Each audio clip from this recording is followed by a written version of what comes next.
विचारधाऱ्यावरती मिळालेला आहे आणि म्हणून बाजूले हो हराम खोर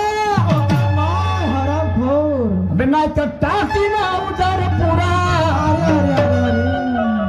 बाजूले हो हराम खोर नाही तर